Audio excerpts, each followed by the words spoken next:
우리 지난 시간에 우리 1절부터 4절까지 내용을 살펴봤습니다.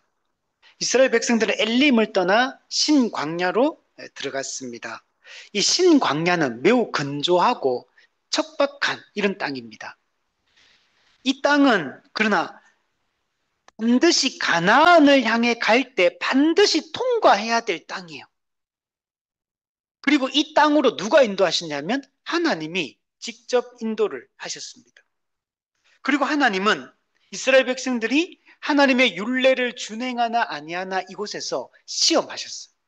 그래서 하나님은 의도적으로 이 신광야로 이스라엘 백성들을 인도에 들이셨고, 하나님은 이곳에서 그들이 정말 하나님을 신뢰하고 하나님을 믿고 따르는지 시험하십니다. 그리고 이 시험, 테스트는 목적이 뭐냐면 자기 백성들이 정말 하나님의 뜻을 따라 살기를 원하시기 때문에 그래요. 그럼 하나님의 뜻을 따라 살면 뭐가 좋으냐면 하나님이 제공하는 안식을 누릴 수 있기 때문에. 여러분, 테스트는 이스라엘 백성들을 골탕 먹이려고 테스트하는 게 아니에요. 이스라엘 백성들로 하여금 하나님이 주시는 안식을 맛보게 하기 위해서, 하나님의 살아계심과 하나님의 돌보심과 하나님의 보호하심을 정말 맛보며 살기를 원하시기 때문에 하나님은 이 시험의 장소로 이들을 이끌어오는 겁니다. 이 테스트가 필요한 이유는 이 시험이 없으면 여러분 사람이 성숙해지지가 않아요. 믿음이 강화되지가 않아요. 그래서 하나님 이것을 통해서 강하게 단련하기를 원하시는 겁니다. 이스라엘 백성들은 모세와 아론에게 고기와 떡이 없다고, 우리가 애굽 땅에서 고기와 떡을 배불리 먹고 떡을 배불리 먹을 때 그때가 좋았다. 하나님이 그때 우리를 죽여주셨으면 더 좋았을 텐데 하나님이 이 땅으로 우리를 인도해서 우리를 지금 죽여 죽게 만들고 있다. 그래서 정말 하나님이 그들을 위해서 이 모든 출애굽 역사를 일으키셨고 그들을 지금 광야의 노정으로 인도하셔서 가나안 땅으로 인도하고 있다는 사실을 이스라엘 백성들은 지금 인지하지 못하고 있는 겁니다. 그들은 작은 눈앞에 문제만 생기면 이런 반응을 하고 있어요. 그전에는 분명히 하나님의 은혜의 역사로 하나님이 누군지를 봤잖아요. 그래서 하나님을 막 새 노래로 찬양했고, 특히 출애굽기 15장이 어땠습니까?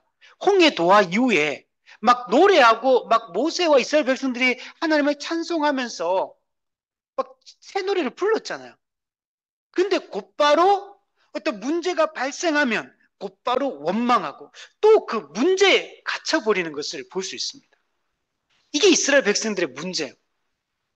그러니까 하나님을 향한 신뢰와 이 믿음의 뿌리가 견고하게 사실 이스라엘 백성들의 마음속에 뿌리 내리고 있지 못하는 겁니다.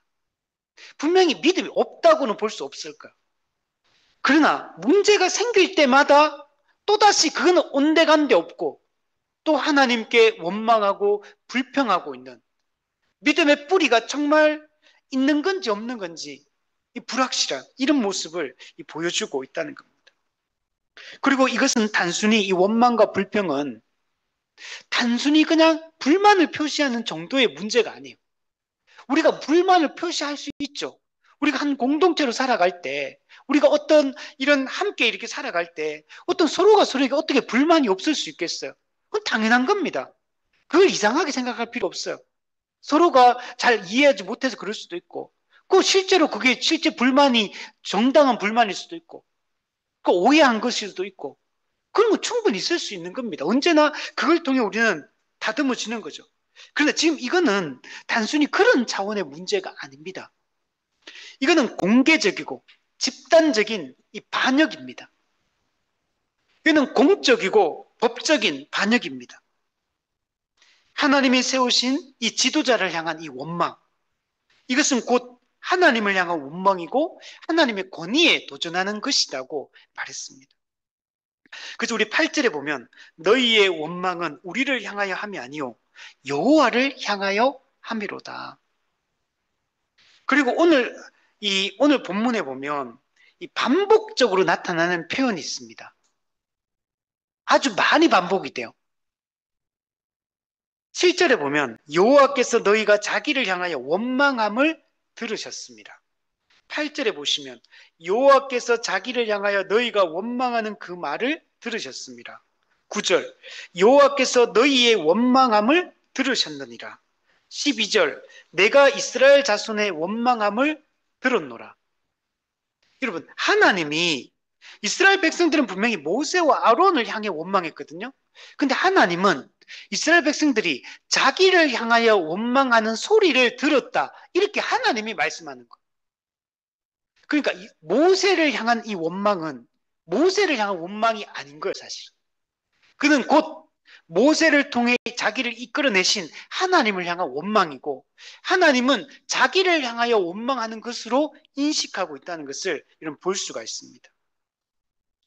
이스라엘 백성들은 고기 가마 곁에서 고기 가마 곁에 자기들은 늘 앉아 있었대요. 그죠? 그 떡을 배불리 먹고 있었대요. 그때 여호와의 손에 죽었더라면 좋았을 것이다. 이거는 그 엘리야도 이런 말을 합니다. 아합과 그 바알 선지자들과 대결을 마치고 나서 이세벨이 죽이려고 하거든요. 그때 엘리야가 무서워가 도망쳐가지고 로뎀 나무 아래 가가 하나님 저를 죽여주십시오. 이렇게 하는 장면이 나와요. 근데 하나님 손에 그냥 죽임을 당하는 게 그게 더 낫겠다. 이 험한 꼴 보지 않고 이 더러운 세상 그냥 하나님의 손에 죽어보면 좋겠다. 이제 이런 마음을 가지고 있어요. 이건 하나님을 신뢰하지 못하는 거. 850대 1, 바알과 아세라 선지자 850대 1과의 대결에서 승리했는데, 근데도 금방 그것을 잊어버리고 이세벨의 그 위협 앞에, 현실적인 그 위협 앞에 그냥 또 절망에 빠지고 두려움에 빠지고 영적 침체에 빠지는 것을 볼 수 있습니다. 하나님의 그 역사와 하나님의 함께 하심을 전혀 신뢰하지 못하고 있는 것을 볼 수가 있습니다. 극도의 절망감을 표현하고 있어요. 하나님을 향한 믿음은 온데간데 없습니다. 그리고 이건 사실이 아니라 그랬죠. 이 내용은. 그들은 한 번도 고기 가마 곁에 늘 앉아있던 때도 없었고 떡을 배불리 먹던 때도 없었습니다. 이것은 거짓입니다. 그래서 그들은 현재의 고난은 과도하게 과장합니다. 지금 물이 없는 이 문제, 떡이 없는 이 문제가 정말 심각한 문제입니까? 이게 적어도 홍해 도화보다 더 큰 문제입니까? 애국 군대보다 더 큰 문제입니까? 이게 정말 죽고 사는 문제입니까? 이들이 한 번도 굶어 죽은 적이 없었잖아요. 지금 이들은 한 달이 넘고 한 달 동안 광야에서 걸어오면서 한 번도 이 문제가 없었잖아요. 근데도 불구하고 지금 현재의 고난은 과장하고 과거의 하나님의 은혜의 기억은 과소평가하고 그리고 과거의 잘못된 기억을 미화하고 이렇게 반응하고 있는 걸 볼 수 있어요. 이렇게 하는 것은 한마디로 하나님을 신뢰하지 못하는 거예요. 하나님을 불신하고 있는 겁니다. 하나님의 돌보심과 섭리를 불신하고 있기 때문에 이렇게 행동을 하고 있는 겁니다. 그래서 이스라엘 백성들은 이 시험 중에 영적으로 그 믿음을 나타내야 되는데 오히려 퇴보하게 되는 겁니다. 영적 후퇴가 지금 일어나고 있고 이들은 구원받기 이전에 그 과거의 옛 본성으로 죄의 종로로 타던 그 옛 본성으로 지금 돌아가려고 하고 있는 것을 볼 수가 있습니다. 그런데 하나님은 놀랍게도 이스라엘 백성들의 이런 어처구니 없는 이런 원망에 대해서 즉각적으로 응답하는데 뭐라고 응답하냐면 그 응답이 책망하거나 징벌을 내리거나 이렇게 한 게 아니고 이게 사실은 정당하지 않은 요구잖아요. 이 요구가. 그럼에도 불구하고 하나님 어떻게 합니까? 하늘에서 양식을 비같이 내리게 해서 너희의 그 배고픔을 내가 해소하겠다. 내가 너희를 배불리겠다. 풍성한 공급을 약속하고 있고 또한 일용할 양식을 날마다 거두게 하겠다. 여러분 찰스 볼저는 그래서 여기에 대해서 이렇게 말합니다. 일용할 양식을 날마다 하나님께 의존하는 것은 하나님과의 친밀한 교제를 유지하는 영적 원리다. 날마다 하나님께 나아가면서 하나님을 의존하고 살아갈 수 있게 하기 위해서 하나님은 양식을 비같이 내리는데 어떤 방식으로? 날마다 거두게 하는 이 방식으로 이들의 필요를 채우시겠다. 이렇게 약속을 하고 있는 겁니다. 이스라엘 백성들은 아까 반복적으로 하나님을 향해 원망함을 들었다는 말이 반복되었잖아요. 그것과 비교해서 하나님은 어때요? 반응은 너무나 은혜로운 반응을 하고 있는 겁니다. 이스라엘 백성이 이렇게 원망하고 자기 백성이 불평하고 하나님을 신뢰하지 못할 때로도 하나님은 이들과 뭐 했습니까? 이미 언약을 맺은 백성들이거든요. 언약의 자손으로 부르셨기 때문에 그 자기 백성이 이런 연약한 모습을 보이고 불평하는 모습을 보인다 하더라도 하나님 이들을 포기하지 않으십니다. 하나님은 이들에게 또다시 그 은혜로운 공급을 약속하시고 그들과의 관계를 유지하시겠다고 말씀하고 있습니다.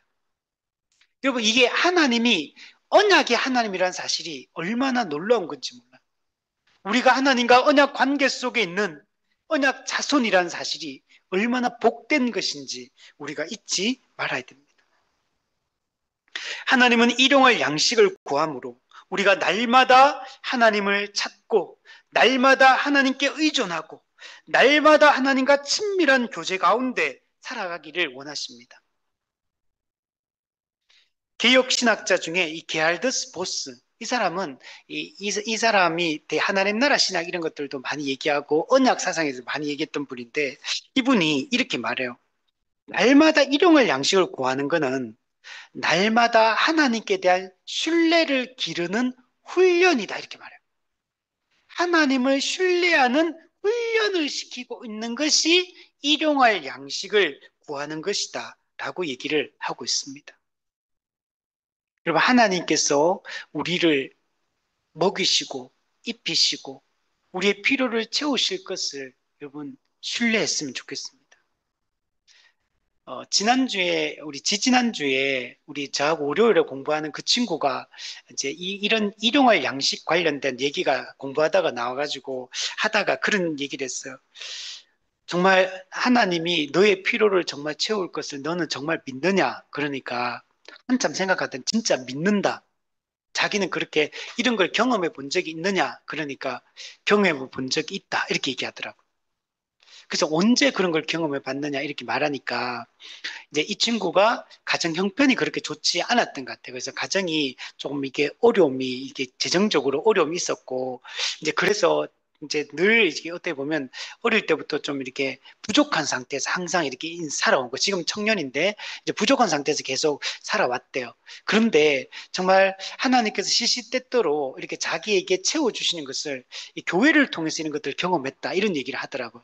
그래서 자기가 어떤 상황, 그러면서 여러 가지 자기가 경험했던 개인적인 경험들을 얘기를 하더라고요. 그래서 자기 살아오면서 하나님께서 정말 교회를 통해서 어떻게 자기의 필요를 채워주셨고, 자기가 스스로는 또는 가정적으로는 그 재정적인 문제를 해결할 수 없는 그런 많은 상황들이 있었는데, 이제 그런 경우에 교회 공동체를 통해서 그런 것들이 성도들을 통해서 메꿔지는 것들을 경험한 얘기를 몇 가지를 하더라고요. 정말 이 친구는 실제로 경험을 해봤구나. 그래서 저도, 나도 사실은 이런 거 제대로 경험 못 하다가 개척하고 나는 경험해봤다. 나도 정말 개척하면서 하나님 정말 먹이시고 입히시는 분인 사실을 진짜 나는 경험했다. 그래서 하나님을 나도 이제 신뢰할 수 있게 되었다. 이제 이런 얘기를 나누었습니다. 하나님은 산상수훈에서도 약속하고 계신 겁니다. 하나님은 우리 아버지가 되시고 우리의 기본적인 그 필요를 채워주시겠다. 그러므로 너희는 먼저 그의 나라와 의를 구하며 살아가라. 정말 하나 약속하고 있는 겁니다. 우리 이걸 정말 믿어야 됩니다. 여러분, 실제로 내가 어떤 나올 구석이 있을 때는 이 말씀을 믿기가 더 쉬워. 근데 진짜 우리의 필요가 채워질 구석 자체가 없어지고 완전히 다 사라진 상태. 그 상태까지 가봐야지만 진짜 내가 신뢰하는지 안 하는지를 알 수 있습니다. 진짜 없어 봐야 돼, 진짜. 그죠? 진짜 눈물 젖은 빵을 먹어보고, 그죠? 그렇게 되면 진짜 하나님이 채우시는구나라는 것들을 경험하게 돼요. 그렇지 않을 때는 사실 저도 그 친구한테 얘기했을 때 내가 부교육자 때는 사실 학생 때는 부모님으로부터 늘 적절하게 지원을 받았고 제가 부교육자 생활할 때는 부교육자 사례비가 조금이지만 계속 나왔잖아요. 정기적으로. 근데 딱 개척하는 순간에 아무것도 없어지더라고. 아무것도. 제로 상태가 되더라고요. 그리고 이미 가지고 있는 것들은 다 이제 그때부터 순식간에 소진되기 시작하더라고요. 그때 진짜 불안하더라고. 제가 조금 이제 저축해 놓은 것들도 순식간에 싹 사라지는. 근데 아무도 안, 그리고 개척하러 나왔는데 저는 막 개척하면 막 주변에서 막 후원도 해주고 할 줄 알았어. 아무도 안 해주더라고. 진짜 제가 개척하고 하러 나오고 나서 한 5, 6개월 동안 제가 쉬면서 개척 준비를 했거든요. 근데 진짜 단 한 명도 도와준 사람이 없더라고.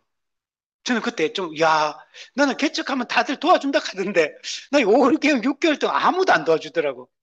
제일 먼저 도와주신 분이 청도에 지금 사역하고 계신 목사님이에요. 그분이 10만 원을 딱 보내주셨어요. 그분이 처음으로 그분이 제가 교회를 나와서 처음으로 이렇게 나와서 후원해 주셨던 이 분입니다. 진짜. 근데 이제 개척을 실제로 시작하고 나서부터 이제 후원을 해 주시더라고. 그러니까 실제로 건물 얻고 막 이제 막 가시적으로 뭔가 이제 막 뭔가 하는 게 보이니까 사람들이 그때부터 도와주시더라고. 그때부터는 진짜 제가 생각지도 못했던 사람들, 생각지도 못했던 분들을 통해서 사실 도와주시다. 제가 진짜, 이분은 도와주지 않을까? 이분은 좀 저하고 많이 신앙적으로 교류가 많으니까 좀 많이 도와주지 않을까 했는데 그런 분들은 진짜 안 도와주시더라고. 근데 제가 생각하지도 않았던, 저하고 별로 관계도 없는, 주로 이런 분들, 오랫동안 연락이 끊어졌던, 주로 이런 분들이 거의 도와주셨어요. 그 신기하더라고. 근데 이거는 저만의 경험이 아니고, 우리 동역하는 목회자들도 얘기 들어보면 다 비슷해요. 희한하게 그렇더라고. 도와줄 만한 사람 안 도와주고. 그래서 정말 사람을 의지할 수 없다는 걸 그때, 사람 진짜, 야, 사람 의지했다 큰일 나겠다. 이런 생각이 그때 그 경험을 통해서도 많이 경험을 했어. 그때부터는 이제 그냥, 야, 정말 하나님의 은혜로 하나님이 붙여주시고 하나님이 보내주시는 거구나. 라는 것들을 실제로 신뢰하게 되더라고. 그러니까 이제 마음의 여유가 생기고, 그 다음부터는 이제 막 떨어져. 그래도 왜 신뢰가 되고. 그래서 제가 우리 교회가 이렇게 하다가 한 번은 이제 교회 이제 우리가 미래를 준비를 해야 돼, 대비를 해야 되는데 그게 한 번은 마지막에 제일 없어질 때가 100만 원으로 딱 떨어지더라고. 이제 100만 원 이번 달 70만 원 월세 내고 나면 이제 없어. 이제 통장에 돈이 하나도 없어. 교회 통장도 돈이 없고 내 통장에도 돈이 없어. 딱 마지막 100만 원 남을 때까지 가더라고. 옛날 같으면 제가 엄청나게 막 두려워했을 거예요. 염려하고. 근데 그때 물론 마음에는 두려움이 있죠, 당연히. 실제로 막 돈이 계속 막 줄어들기만 계속 하니. 그래, 100만 원 딱 남은 상태까지 오니까. 이제 그런데도 또 하나님이 제가 그렇게 말했거든요. 제가 하나님께 기도할 때, 하나님 절대 마이너스는 안 됩니다. 마이너스는 안 되게 해달라. 근데 제가 옛날에 생각이 나더라고. 제가 개척 처음에 할 때, 제가 하나님께 기도할 때, 제 마음에 하나님께 말했던 게 있거든요.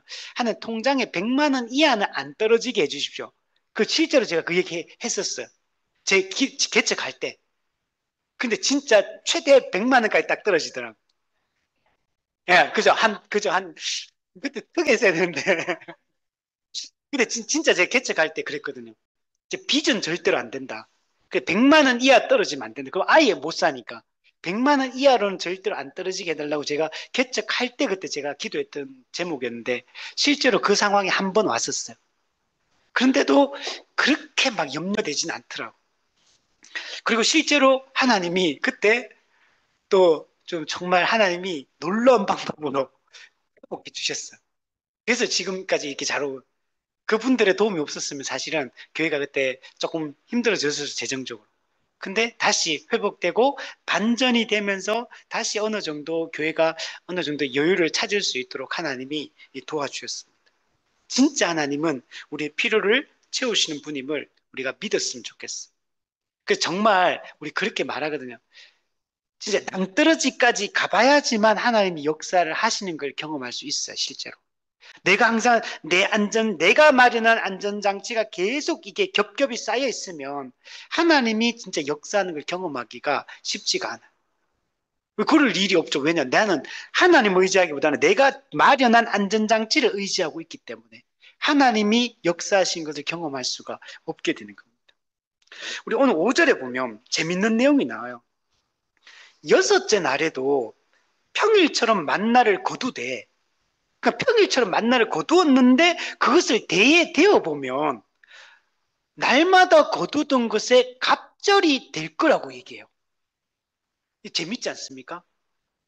우리 5절 보세요. 여섯째 날에는 그들이 그 거둔 것을 준비할지니 날마다 거두던 것에 갑절이 되리라. 평상시하고 똑같이 거두었는데 양이 2배가 되어 있는 거예요. 이게 하나님의 방법이에요. 이걸 믿어야 돼요. 그래서 1일부터 6일까지 날마다 거두라고 했으니까 날마다 거두자. 근데 7일째, 7째 날에는 거두면 안 돼요. 쉬어야 되거든요. 근데 그 쉬는데 6째 날에 똑같이 거두었는데 2배로 거두어져 있어. 나도 모르겠어. 갑절이 돼 있어. 왜? 그 다음 날이 뭐야? 안식일이기 때문에. 그날에는 거둘 수 없기 때문에. 6일에 똑같이 거두어도 7일에 똑같이 채워지는 것을 경험할 수 있는 겁니다. 여러분, 창세기 2장 1절 3절에 이 안식일 개념이 처음으로 등장합니다. 천지를 창조하시고 하나님이 7째 날에 쉬셨다. 그러면서 안식일 개념이 아직 제도화되지는 않았습니다. 그러나 안식일 개념이 처음으로 등장해요. 그런데 이것이 지금 오늘 본문의 이 만나 사건에서 뚜렷이 율법화 되어지고 있는 것을 볼 수 있어요. 그리고 이게 출애굽기 20장에 가면 그때 10계명이 주어지고 그때 10계명 4계명에서 안식일 개념이 이제 제도화됩니다. 성문법 안에 이 안식일 제도가 규정이 들어가게 되고 실제로 이제 제도화되어서 이 법적으로 이것이 공적으로 이게 시행되기 좀 시작하는 것을 볼 수가 있습니다. 우리 창세기 2장에 보면 하나님이 우리 요건 한번 찾아볼까요? 창세기 2장 2절에서 3절.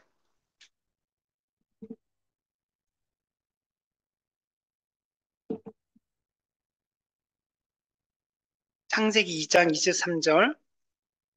하나님이 그가 하시던 일을 7째 날에 마치시니 그가 하시던 일을 그치고 7째 날에 안식하시니라. 여기서 이제 일을 마쳤잖아요. 그러면 이제 그치고 이제 일을 쉬시는 거예요. 일을 이제 하나님이 하지 않는 거예요.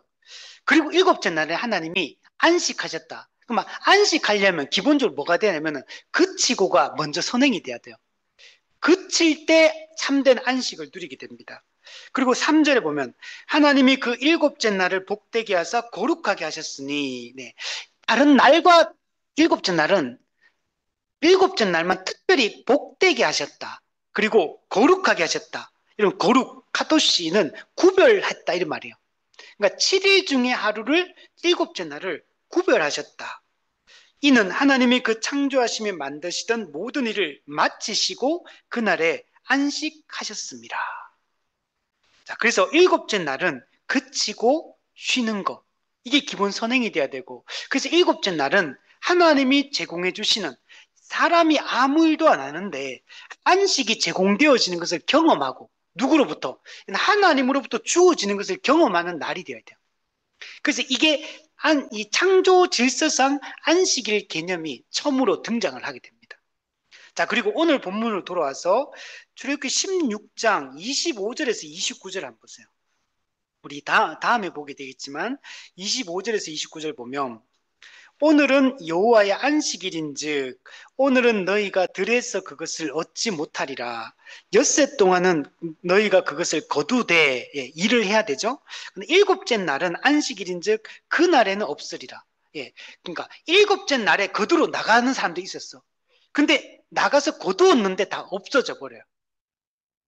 자, 7째 날에 백성 중 어떤 사람이 거두러 나갔다가 얻지 못하니라. 여호와께서 모세에게 이르시되 어느 때까지 너희가 내 계명과 율법을 지키지 아니하려느냐 책망하십니다. 어느 때까지 내 계명과 율법 어기느냐 이렇게 물어보는. 볼지어다 여호와가 너희에게 안식일을 주므로 여섯째 날에는 이틀 양식을 너희에게 주는 것이니. 예, 이틀 양식을 누가 주는 겁니까? 하나님이 주시는 거. 이스라엘 백성이 거두고 노력의 결과, 일의 결과로 주어지는 게 아니에요. 그래서 은혜인 겁니다. 그래서 여섯째 날에는 이틀 양식을 너희에게 주는 것이니 너희는 각기 처소에 있고 일하러 나가지 말라는 것. 일곱째 날에는 아무도 그의 처소에서 나오지 말지니라. 그러면 그 처소에서 뭘 할까요? 하나님을 예배하는 겁니다. 하나님과 교제하는 겁니다. 이것을 우리는 만나 신학이다 이렇게 얘기해요. 자, 근데 이게 지금 오늘 이 본문을 통해 만나 신학을 통해서 이게 구체화되어졌어요. 그러나 아직 제도화되진 않았어. 자, 이제 출애굽기 20장 8절에서 11절 한번 볼까요? 출애굽기 20장 8절에서 11절. 안식일을 기억하여 거룩하게 지키라. 엿새 동안은 힘써 내 모든 일을 행할 것이나. 자, 엿새 동안은 모든 일을 해야 돼요. 그래서 우리 그리스도인들은 모든 인간은 일을 해야 됩니다. 그래서 적극적으로 우리는 6일 동안에는 놀면 안 돼요. 일을 해야 됩니다. 이게 창조 질서입니다. 그리고 일을 하되 어떻게 일해야 되냐? 엿새 동안은 이 단어가 보세요. 힘써 일을 해야 돼요. 그래서 그리스도인은 누구보다도 성실해야 되고 누구보다도 열정적이어야 되고 누구보다도 우리가 6일 동안 열심히 주어진 각자의 역할들을 일을 해야 돼요. 이게 우리 그리스도인다운 겁니다. 근데 10절에 보면 일곱째 날은 여호와의 안식일인즉 너나 내 아들이나 내 딸이나 내 남종이나 내 여종이나 내 가축이나 내 문 안에 유하는 객이라도 아무 일도 하지 말라. 자, 여기 재밌는 거는 너나 우리 자기 자신이 우선 일하면 안 됩니다. 뿐만 아니고 네 아들이나 딸, 가족도 일해서는 안 돼요. 그리고 심지어 내 남종이나 여종, 내 부하 직원들, 나에게 속해 있는 사람들, 그들도 일하게 하면 안 됩니다. 심지어 내 가축, 집 안에 있는 그 동물들도 쉬게 해줘야 돼요. 또한 그뿐만 아니에요. 문 안에 그 머무는 객, 손님도 내 집 안에 들어와서 내 집 안에 유하고 있을 때는 손님도 그날은 일하지 않도록 해야 된다. 이게 6월절의 여러분 규칙입니다. 그래서 오늘날 이런 거 있잖아요. 예를 들면 그리스도인 주인이 장사를 하는데 자기 부하 직원들은 주일날 문 열게가 돈 벌게 하고 본인은 주일 예배 드리러 오는 이런 경우 있잖아요. 이거 안 됩니다. 이거 창조 질서상 맞지 않아요. 자기 자신이 일하지 않을 뿐만 아니라 자기 부하 직원도 쉬게 하는 게 창조 질서상 맞는 겁니다. 그리고 이런 경우도 오전에 일찍 예배드리고 오후에 문 열고 이제 본인이 하든 부하 직원이 하든 이것도 안 됩니다. 자, 그래서 그러므로 그런데 그 이유가 뭐냐면 하나님이 엿새 동안 천지를 창조하고 일곱째 날에 쉬었기 때문에 하나님은 사람도 하나님의 그 안식에 동참하기를 원하세요. 사람도 하나님의 안식을 누리기를 원하십니다. 그리고 그러면 주일날 장사 제일 잘 되는데요. 주일날 문 안 열면 그 일주일 매출의 한 3분의 1이 주말에 특히 주일에 이루어지는데요. 그러니까 용기가 안 생기잖아요. 그죠? 두렵고. 그러니까 근데 하나님 뭐라고 했습니까? 6일 동안 힘써 일하면 하나님이 6일째는 그냥 평상시처럼 일을 해도 이틀치의 양식을 주어서 먹게 하실 거라는 거. 일곱째 날에 필요한 양식을 하나님이 채울 거라고 약속하고 있는 거. 하나님을 신뢰할 것을 얘기하는 겁니다. 대요리문답 117문에 보면 요리문답들은 이 안식일 4계명을 이렇게 보통 설명을 많이 해요. 안식일 혹은 주일을 거룩히 함은 온종일 거룩히 쉼으로 할 것이다. 여기서 중요한 온종일, 그러니까 7일째 일곱째 날은 온종일이에요. 오전에 예배를 드리고 오후에 문 여는 거 이건 어기는 게 되는 겁니다. 부하 직원으로 하여금 문을 열면 그것도 어기게 하는 게 돼요. 그리고 우리가 뭐 이런 뿐만 큰 기업들도 있잖아요. 대기업이라든지 이런 데도 마찬가지예요. 우리 그런 기업들이 쉬는 사람 쉬지만 안 쉬는 사람은 계속 작동이 되고 돌아가고 있거든요. 이런 것들도 이게 만약에 그리스도인이라면 사장이 그러면 이런 것들을 최대한 이런 것들을 하지 않도록 하는 방향으로 만들어 가야 됩니다. 이게 창조 질서이기 때문에 그래요. 그리고 특별히 이 10계명, 4계명 안식일 이 제도를 통해서 이걸 성문법으로 그냥 법으로 만들어 놓은 거 이게. 10계명의 법으로 그냥 아예 제도화 시켜버리고 법제화 시켜놨기 때문에 이걸 반드시 우리는 지켜야 됩니다. 그래서 그날은 죄악된 일을 그칠 뿐만 아니라 죄 짓는 일은 당연히 하면 안 되겠죠. 뿐만 아니고 다른 날에 합당한 세상 일이나 오락까지도 쉬어야 그만두어야 하되 즉 2일부터 6일 동안에는 가능한 일, 죄 짓는 일이 아니라 할지라도 그 일도 주일이나 안식일에는 안 된다. 그것도 쉬어야 되고 또 오락도 안 돼, 오락.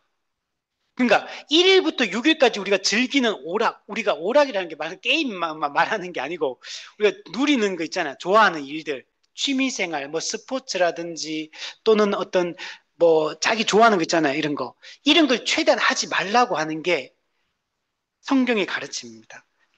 할 수 있는 일은 딱 세 가지요. 첫 번째, 예배 드리는 일. 두 번째, 부득이한 일. 우리 인생사 부득이한 일이 있을 수 있거든요. 그 부득이한 일은 가능해요. 근데 이거는 부득이할 때 내 생각에 부득이하도 되는 게 아니고 누가 들어도 이거는 부득이하다라고 인정되는 거. 그 세 번째, 자선사업, 즉 선을 행하는 거. 예를 들면 이런 거 있잖아요. 제가 주일날 예배를 오는데 누가 교통사고 났어. 아무도 그건 도와줄 사람이 없어. 근데 제가 봤어. 저 목사인데. 그래서 설교하다 예배 인도해야 되는데 교통사고 났어. 근데 아무도 없어.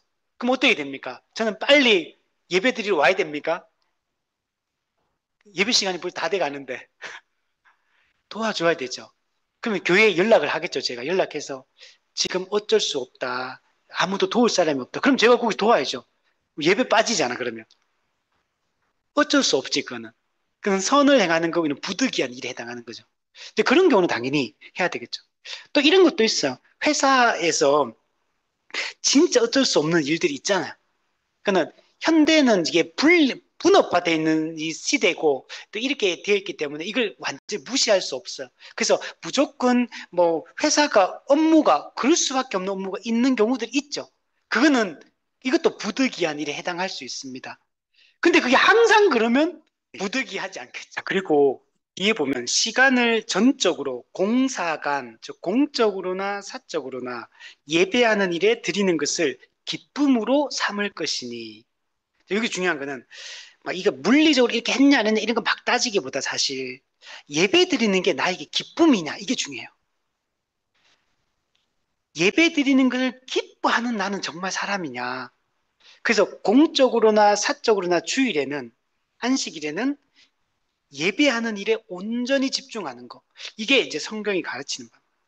그 목적을 위하여 우리 마음을 준비할 것이며 그러니까 예배가 우리에게 성도의 교회 존재 목적이고 예배는 성도의 가장 기쁜 날이거든요. 그리고 심지어 그것도 일상의 예배가 아니라 공적 예배라면 더더욱 또 우리한테 중요한 예배입니다. 그래서 주일 공 예배가 중요한 이유가 거기 있어요. 그래서 이거는 마음을 준비하는 게 중요합니다. 그러니까 내가 예를 들면 예배는 매일 꼬박꼬박 참석해. 근데 마음이 없어. 예배가 기쁘지 않아. 사모하지 않아. 그러면 그거는 어기는 게 돼버리는 거예요. 예배가 정말 우리 성도의 기쁨이 이어야 되고 그래서 공적으로나 사적으로나 우리 마음을 준비해야 되고 자 그러면 우리가 살다 보면 바쁜 일이 많죠. 그럼 세상 일들도 할 게 되게 많아. 그럼 어떻게 해야 되냐면 이렇게 말합니다. 세상 일을 미리 부지런히 절제 있게 조절하고 적절히 처리하여 주일의 의무에 보다 더 자유로이 이런 데 구애받지 않도록 이게 문제가 되지 않도록 또는 적당히 행할 수 있도록 해야 한다. 이렇게 얘기를 하고 있습니다. 자, 이게 이 만나 사건을 통해서 이게 구체화되어지고 이게 곧 조금 있으면 시내산에 도착해서 이제 10계명을 통해서 4계명으로 이제 안식일이 제도화되어지고 이게 지금까지 이어지고 있는 거예요. 그리고 구약에는 이게 토요일 안식일로 제정되었다면 이게 신약으로 넘어왔을 때는 예수님의 부활하신 그 날을 우리는 안식일, 주일로 지키고 있어요. 왜? 그날 예수님 부활하셨기 때문에 우리가 참된 안식을 얻을 수 있게 되었기 때문에 그래요. 근데도 여전히 제7일 안식교라든지 하나님의 교회라든지 많은 이단들이 이런 토요일 외에 예배를 드려야지 안식일을 지켜야지 이걸 막 또 유대교도 마찬가지고 이걸 주장하는데 그건 옳지 않다. 그래서 우리 주일을 뭐라고 부르냐면 그리스도인의 안식일이다 이렇게 표현해요. 우리 교리 문답은 그리스도인의 안식일은 주일이다. 참된 안식이 부활을 통해 주어졌기 때문이다. 이렇게 얘기를 하고 있습니다. 자, 그래서 이 프란츠 델리치는 이 안식일 제도는 창조시부터 하나님의 뜻이었다 이렇게 말해요. 창조시부터 안식일이 하나님의 뜻이었다. 그리고 만나 사건을 통해 그 실제적 적용이 구체화되었다. 이렇게 이야기를 하고 있는 것을 볼 수가 있습니다. 자, 우리 오늘 12절까지 읽었는데 시간이 벌써 이렇게 많이 됐네. 오늘 왜 이렇게 많이 갔죠? 전 별로 안 했는 것 같은데. 네, 우리 오늘은 그럼 여기까지 우리 보고 다음 주에도 중요한 내용들이 상당히 12절까지 많아요. 그래서 그 내용들 우리 다음 주에 한번 살펴보도록 할게요. 한번 정리를 하면 오늘 본문에서 우리 아주 가장 중요한 건 이거예요. 하나님은 이스라엘 백성들은 끊임없이 하나님을 불신하고 하나님을 원망하고 하나님을 신뢰하지 못하고 있어요. 그래서 오늘 본문에 반복적으로 표현되었던 하나님 여호와께서 자기를 향하여 원망함을 들으셨음이라 4번이나 반복했어요. 그럼에도 불구하고 하나님은 뭐라고 말씀하셨습니까? 우리 4절에서 하늘에서 양식을 비같이 주겠다. 날마다 일용할 양식을 내리게 하시고 너희들이 원하는 그 양식을 충분히 풍성하게 제공해 주겠다라고 약속하고 있다는 거예요. 너무나 대조적인 말씀이에요. 백성들은 하나님을 불신하고 원망하고 있는 반면에 하나님은 그런 반복적인 모습에도 불구하고 하나님은 자기 백성을 포기하지 않으시고 있다는 사실을 명백하게 여러분 보여주고 있습니다. 하나님은 그것은 하나님이 이스라엘 백성을 자기 백성으로 삼으셨기 때문이에요. 하나님이 그들과 언약을 맺으셨기 때문입니다.